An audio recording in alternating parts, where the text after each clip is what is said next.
저는 지금 한국학중앙연구원 인문정보학과에서 박사과정에 재학 중이고요.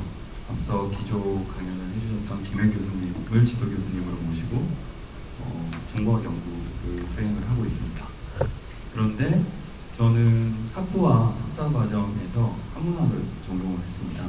그래서 석사까지 한문학을 전공을 했는데 박사과정에서 정보학을 전공을 하게 돼서 이런 케이스가 국내에서는 좀 드문 케이스이기 때문에 어떤 그런 제 개인적인 상황이 많이 작용한 것 같기도 한데요.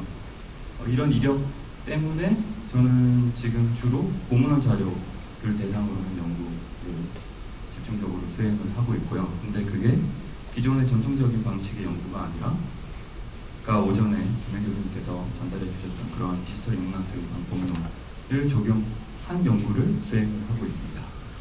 그래서 좀 전에 제가 말씀드린 대로 이런 부분 때문에 제가 오늘 이 자리에 초대받아서 여러 선생님들 앞에서 제가 참여하고 있거나 수행하고 있는 연구를 또 소개해드리고, 그리고 간단하게나마 디지털 인문학 방법론을 적용한 어떤 한문학 연구의 형식이 어떤 것이 있을 수 있는지에 대해서 보여드리는 것을 목적으로 이 자리에 초대되었다고 생각해서 실제 그런 내용으로 발표문을 준비를 했고요.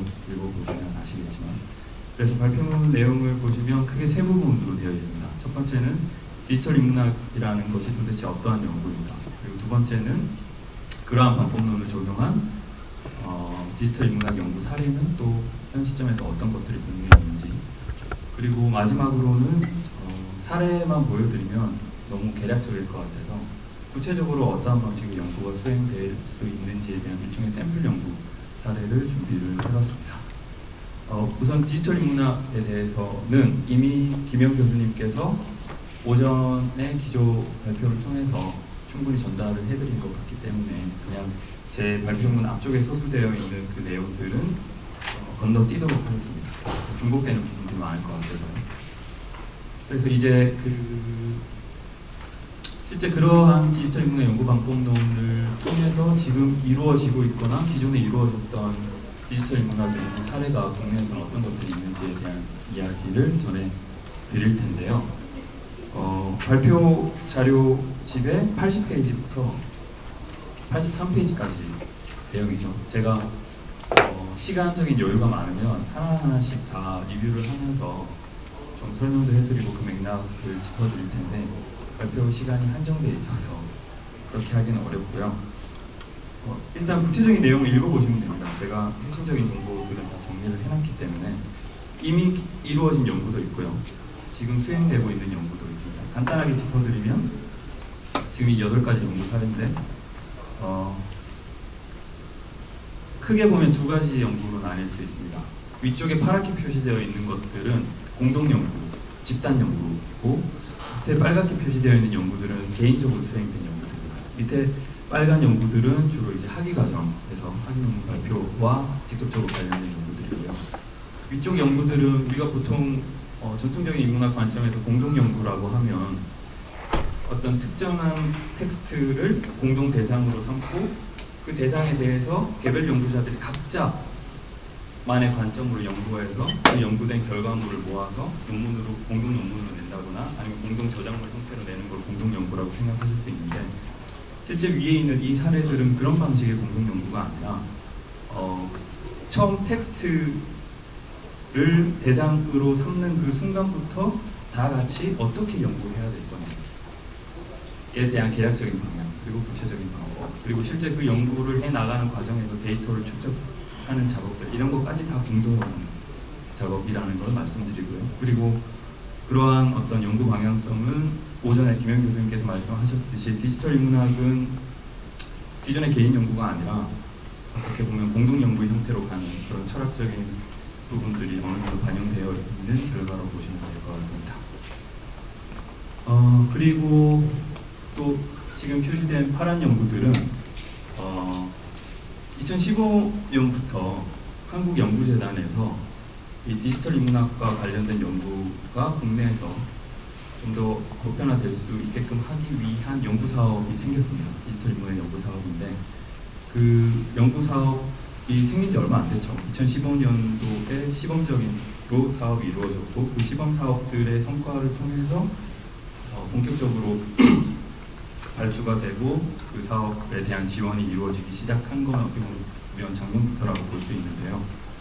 그 사업들에 지원해서 실제 연구 사업을 수행을 했고, 그리고 지금 수행 중인 사업들입니다. 이 사업들은. 그리고 실제 제가 이 세 가지 중에 밑에 있는 지하밀기 사업에 이제 참여하고 있고요. 그리고 고문서 연구를 위한 데이터 기술 모델 연구는 다른 연구들하고 차이점이 뭐냐면 이건 일종의 메타적 성격의 연구입니다. 아까 오전에 김희 교수님께서 말씀하셨듯이 소개를 해주셨죠. 그러고 보니까 앞으로 향후 그 생활사 연구를 위한 어떻게 보면 디지털 미디어를 이용한 연구 모델에 대한 기초적인 고민을 담은 연구라고 보시면 돼요. 구체적인 내용은 발표 자료집을 참고하시고요. 그리고 수신사 관련 자료는 수신사에 대해서 다들 아시죠? 1876년부터 1884년 정도의 시기까지 통신사 이후로 이제 일본하고 사절 교류가 한동안 중단돼 있다가 그 기간 동안 왔다 갔다 한 그 사절단 수신사라고 하는데 그 관련 자료들이 굉장히 많이 남아 있습니다. 국내뿐만 아니라 일본에도 굉장히 어떻게 보면 일본에 훨씬 많이 남아 있고요. 그래서 여기 참여하는 선생님 중에 한 분이 일본 쪽에서 그 연구를 수행하시면서 엄청나게 많은 기초 자료들을 확보를 하셨어요. 그런데 그 자료들을 이제 한국에 가지고 들어오셔서 이걸 어떻게 연구를 해야 될까라고 고민하시다가 이거는 디지털 미디어를 이용한 연구밖에 가능하지 않겠다. 왜냐면 그 많은 자료들을 직접 하고 정리한다는 게 개인 입장에서는 어떻게 보면 접근하기 힘든 그런 부분이 있기 때문에 그렇게 해서 시작된 사업이고 이 사업 또한 이 연구 사업 또한 현재 한국연구재단 토대 연구 사업으로 지금 수행되고 있는 상황입니다. 그리고 밑에 있는 연구 개인 연구라고 말씀드렸었죠. 그 중에 이제 이 두 가지 연구는 제가 소속되어 있는 인문정보학과 선생님들에 의해서 수행된 연구들입니다. 고문 자료들을 대상으로 그 안에 담겨 있는 정보나 지식들을 어떤 식으로 정리하고 유의미한 결과들을 도출해내고 또 기타 여러 분야의 연구들과 연계시킬 수 있는 것인지에 대한 구체적인 연구라고 할 수 있고 그 내용은 제가 자료집에 밝힌 바와 같이 박사 논문이 지금 나와 있기 때문에 논문을 읽어보시고 그리고 URL 주소도 있죠. 그와 관련된 데이터들 또한 이용하실 수 있게끔 지금 웹상에 개방되어 있는 상황입니다. 그래서 언제든지 그 인터넷 주소를 쳐서 들어가시면 접근하실 수 있는 상황입니다. 그리고 마지막으로 고전문학 자료의 디지털 아카이브 편찬 연구는 지금 이 연구를 수행하신 선생님들 여기 와 계신데 어떻게 보면 이게 한문학을 하신 선생님들 입장에서 가장 가깝게 느껴질 수 있는 연구인데요. 그 기문들 중에서도 누정기를 다 모아서 그것들을 어떻게 체계화하고 그 안에 들어있는 유의미한 정보와 지식들을 끄집어내고 분석하고 해석할 수 있는지에 대해서 본격적으로 디지털 미디어 디지털 인문학적인 방법론을 적용해서 수행된 연구라고 보시면 됩니다. 이것 또한 지금 논문이나 단행본 형태로 나와 있기 때문에 궁금하시면 여기 접근하셔서 정보를 얻으실 수 있을 것 같습니다. 그래서 이제 아까 말씀드린 대로 이거 하나하나 다 리뷰하면서 소개를 해드리면 좋을 텐데 그 시간이 제한되어 있기 때문에 이 가운데 지금 제가 참여하고 있는 지하밀기 디지털 아카이빙 연구에 대해서만 간단하게 보여드릴까 합니다. 이 연구는 지금 진행 중에 있고요. 3년짜리 연구인데 이제 1년이 지난 시점입니다. 그래서 현재 상황은 기초 데이터가 정리된 상황이고 그걸 통해서 그 안에서 다시 한 번 더 그 기초 데이터들을 가공해서 아날로그 환경에서는 발견할 수 없는 그러한 의미적인 요소들이 뭐가 있을까를 탐구하는 방향으로 지금 진행되고 있는 상황이고요. 그리고 이 연구의 특성은 이 연구에 참여하시는 선생님들의 전공 분야가 굉장히 다양합니다. 첫 번째로 이제 제가 사실은 이 팀에 들어가게 된 계기가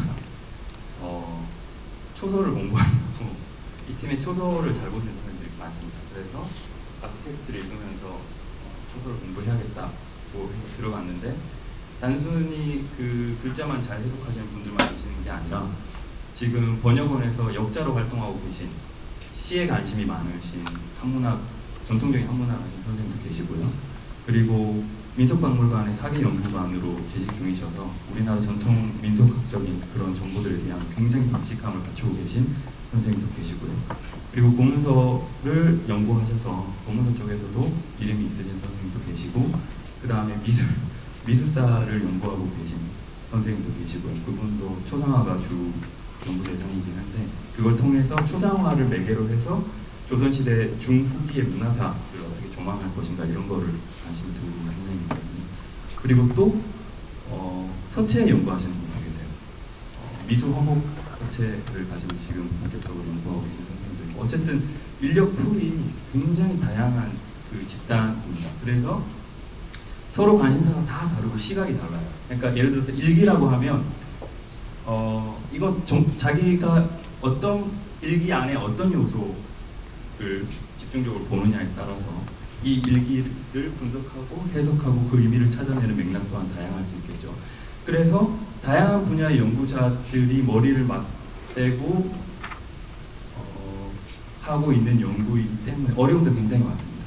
왜냐하면 이야기를 하다 보면 소통이 안 돼서 각자 자기 이야기를 하고 있을 때도 많고요. 그럼에도 불구하고 재밌는 것들이 굉장히 많습니다. 정말 새로운 게 나올 수 있을 것 같아요. 그래서 잠깐 그냥 지금 정리하고 있는 걸 보여드리면 일단 이게 그 원 자료입니다. 보면은 그 8년 동안의 생활일기라고 보시면 돼요. 누가 썼냐면 윤선도의 손자이고, 그 다음에 공제 윤두서의 친부입니다. 윤두서가 그 해남윤씨 어촌 공파에 그걸 이었는데 양자로 이었거든요. 친부는 따로 있는데 그 친부가 쓴 일기예요. 그래서 보시면은 뭐 섞여 있어요.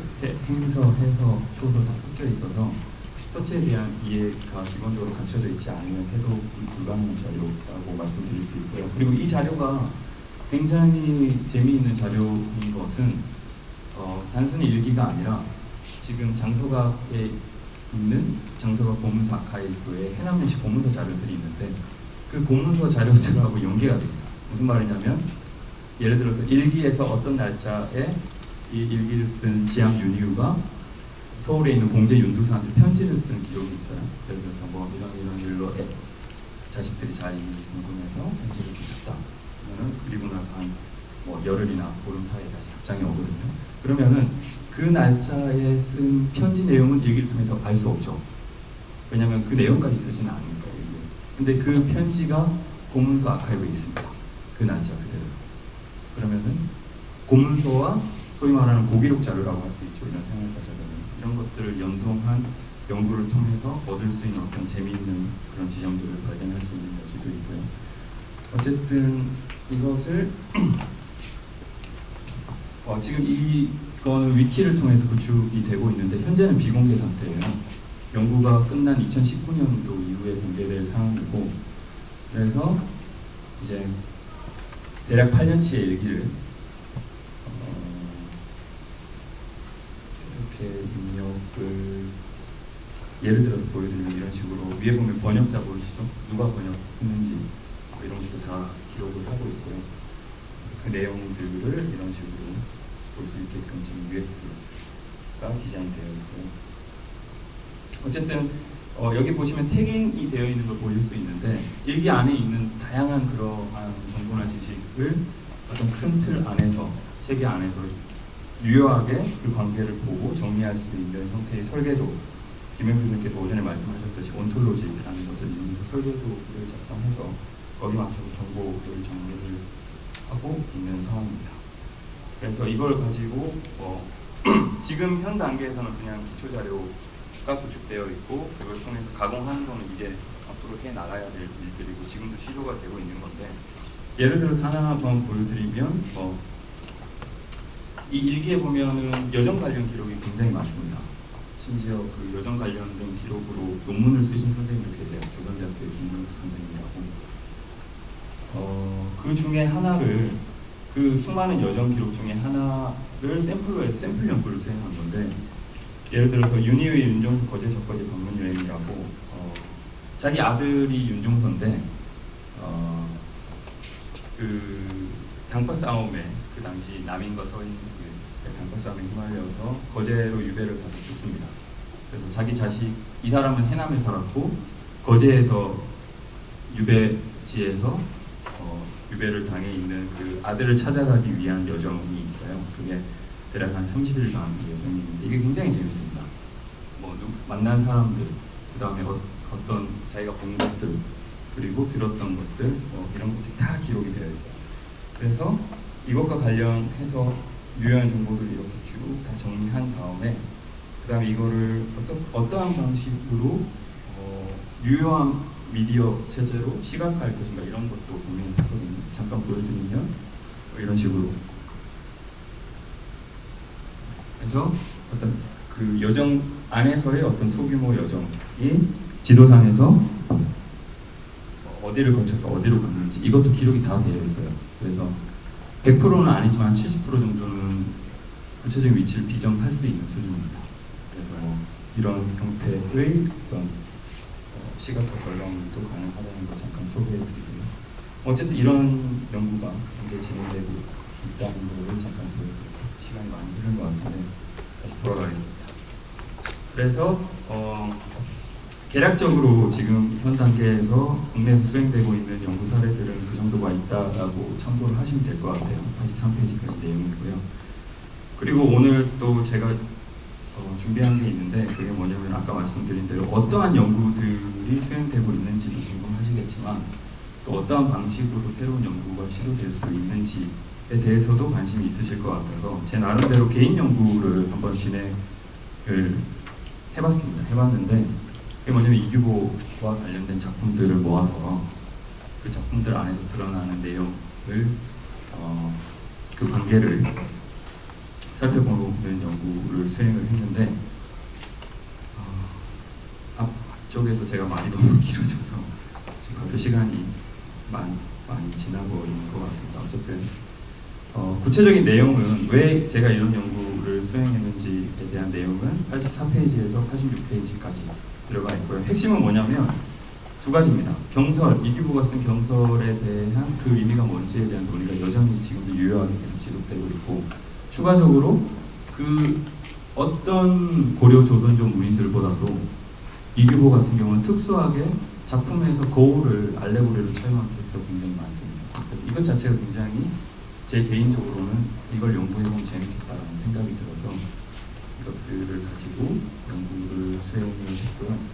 그 구체적인 연구 대상은 86페이지에서 88페이지까지 제가 쭉 정리해 놓았으니까 그걸 참고하시면 될 것 같고 그리고 이 연구를 수행하기 위해서 필요한 데이터를 정리하기 위한 설계도 개념에 해당하는 온톨로지에 대한 설명도 92페이지까지 제가 쭉 넣어놨고요.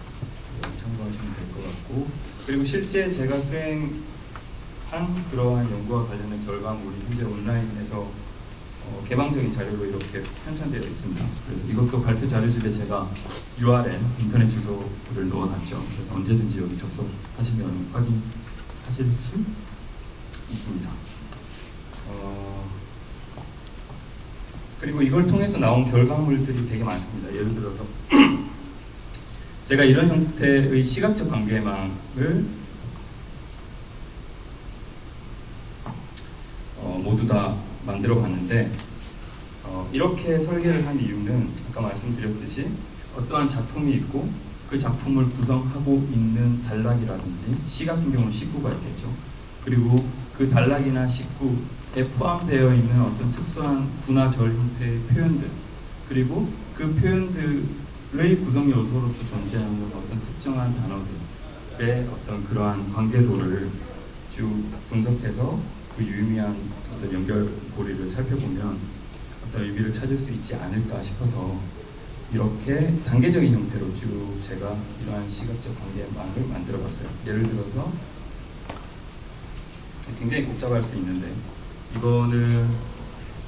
이 결과물은 뭐냐면 그 이규보의 운문에서 언급되는 거울이죠. 거울들과 관련된 시, 그 다음에 표현 그 시 내부의 표현 안에 해당되는 문자들 그리고 그 문자가 가지고 있는 보편적인 신상들의 관계를 다 연결해서 살펴본 볼 수 있는 시각적 관계망이고요. 그것도 들어가시면 보실 수 있습니다.